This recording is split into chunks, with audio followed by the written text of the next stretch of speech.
course, but he finished it down there. And that was, my son was,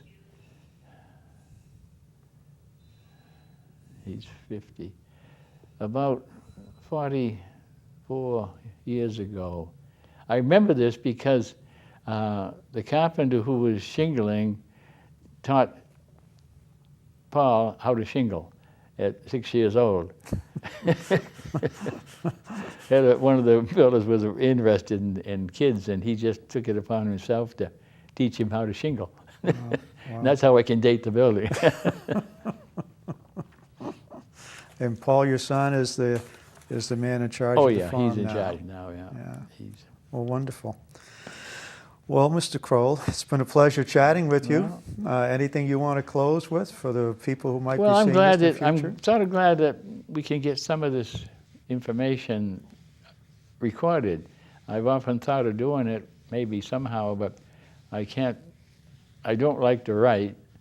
And people say, well, you ought to write it down. You will never, it goes and that's the end, and no one will remember all these things. And I'm sure that some of the things here probably nobody else ever knew about. No, I didn't. Or at least people in town, maybe my peers know about them, but I'm sure that where 90% of the people in town weren't born here, a lot of these things just were under the radar. They just would never have been thought about. But I've had a good life, and I can't complain at all about the town. We've lived through a lot of things, hurricanes and change and everything. Well, do you remember some of those hurricanes that took down the trees Oh on yes, Main I Street? can remember 'em, all of them. It was a disaster, the first one in '38. There was no, before the days of chainsaws and equipment to dig these things out. All done by hand, and the whole Jarvis Street, almost 100% of the trees went. The trees there today are all been built since 1938, or planted, you know. And then we had one in '44, which took some more out, and then there were 4 or 5 more in the '50s and '60s that just desolated every tree there was almost.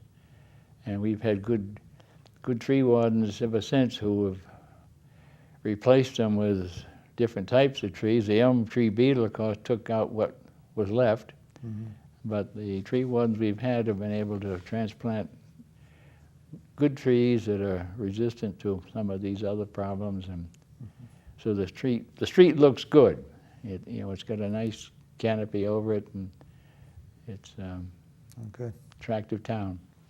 Well, thank you very much. You're quite welcome. Glad I could help. It was great. We'll get rid of our microphones. We've been